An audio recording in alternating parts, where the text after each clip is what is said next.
Recently, I had an opportunity to participate in a new business pitch with the agency that I'm with, the ad agency, and we presented, and down in the course of I guess this effort, we actually won the business. One thing they said as to why we got the business was because we had the ability to tell stories. The ability to tell stories. Now, we're people who love to hear stories. That was actually one of Jesus' methods of teaching. We know that he did demonstrations, he did sermons, he did all these things. He did his miracles and healings, but one of his most effective means of teaching was through the use of the story, the short story that we call parables. There are anywhere from about 27 to about 42 different parables that Jesus used at any particular time. And we know the popular ones like the prodigal son and the woman with the 2 coins and so forth, who gave her all. We know of many of these parables, and the parable was a very useful tool because we're dealing with a society that was pre-literate or semi-literate, and the story was used to illustrate. We actually have, our scripture is taken from Matthew 13, 10, and 11. And the disciples came and said unto him, Why speakest thou unto them in parables? He answered and said unto them, Because it is given unto you to know the mysteries of the kingdom of heaven, but to them it is not given. A parable was used to break down a complex spiritual truth or some sort of religious insight or knowledge, some truth, and to break it down into something that was relatable, something that was understandable and easily digestible. So often Jesus talked about fishing, or he talked about shepherding or cleaning up households and all those things that this agrarian people could relate to. And so these complex truths, he said, if you have eyes to see or ears to hear, you will get that truth. Often it came at one level, and then once they took their time to understand it, it hit them at a completely different level. And we talk about that as being the literal and the metaphysical. Seeing what something literally says, but then reading deeper beyond the lines, between the lines, and seeing what it means to us in truth, metaphysically. As African Americans, we come from that tradition. We know that in West Africa there was something called the griot, the Gile, who was able to take thousands of years of genealogy and history and lessons and to recite it on command, at will, or as needed, to explain the history of the people, the story of the people. We need our stories to connect us to something. It is our stories that make us who we are.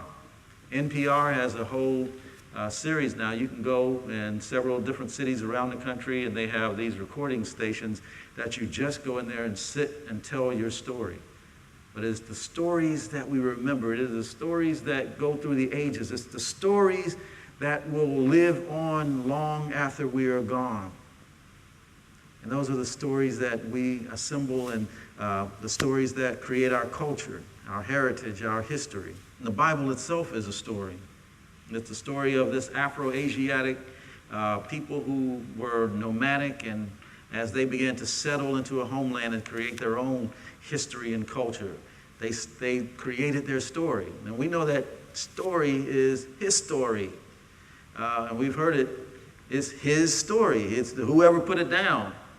And that's why sometimes we complain about not being represented in history, because it was his story. He put it down, and we have to create our stories. We have to celebrate our achievements, our accomplishments, our goals and objectives, the things that we reach, our milestones. We create these stories and we pass them down. We pass them on to others so that years from now, generations from now, they will know that we were here, from whence we've come. Just went to see yesterday a story of the African-American experience, the black experience here in America as it transcended during the civil rights era, from the perspective of one very dedicated and determined domestic, and that is Lee Daniels, the butler. If you haven't had a chance to see it yet, it just came out this weekend, I encourage you to go out and see it, because it is the story of our story here in America, our contemporary story. The story of lynchings and Jim Crow and slavery, from the vestiges of slavery and segregation, and on through us fighting for our rights as human beings, just to be considered human, just to be considered equal, just to be considered worthwhile, to have equal pay, equal respect, of equal representation, all those things that we just typically take for granted. It wasn't that long time ago. It was not that very long ago. So we have to look for our stories. The stories that can unite us, that can uplift us. We've heard our people say, how I got over.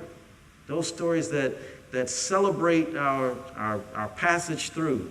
There's a connection there somewhere. There's a story there. We need to tap into those stories, because those stories that create our humanity and create who we are. Those are the examples we use, the testimonies, the people who've done something, and we want to aspire to be like that. That's what the story of Jesus was about.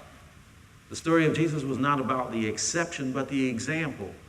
Proving that if I can do this, if I can go through this, if I can conquer these things, if I can do these things, Jesus said, you can do these things and greater.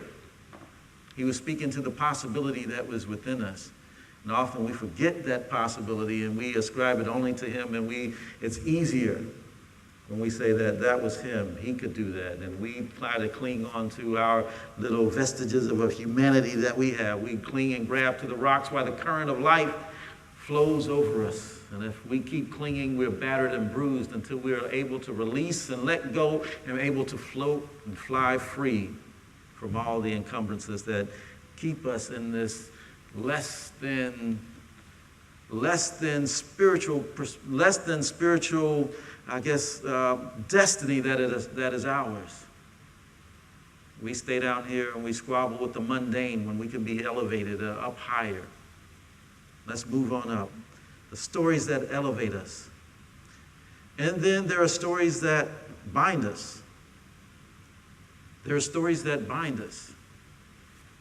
Believe it or not, those same scriptures that elevated and give us encouragement were the scriptures that were used to keep us complacent, keep us under control, keep us manipulated, keep our minds thinking that slaves had to be dedicated or obey their masters. Misinterpretations, misreadings, misguided scripture.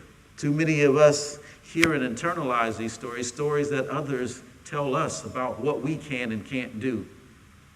Stories that we take on from somebody else's perspective. We talked a couple weeks ago about Job and the stories that he heard. People telling him that obviously you have done something wrong.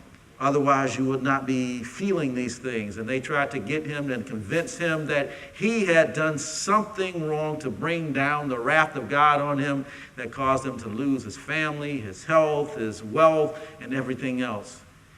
People will try to put their stories on you from their perspective. And too many of us internalize the stories of others and allow them to circumscribe our lives. We allow them to marginalize us and make us big characters, small players in our own stories, the stories in which we're supposed to be the stars. We're supposed to be the heroes, the antagonists, and the protagonists. We need to be the protagonists, but yet we're made little bit players in our lives. And someone else takes center stage, and someone else controls us, and someone else dominates us. Someone else writes our stories, and at the end of our days, we are left depleted, exhausted, and spent. Then those the worst stories that control us are really the stories that we create ourselves. The stories that we begin to tell ourselves, and we begin to listen to ourselves, and we begin to believe that they are true. Stories at some point in our lives, if we look back, there is some period in our lives, they're usually in childhood or something that happens where we begin to crystallize our perspective of the world.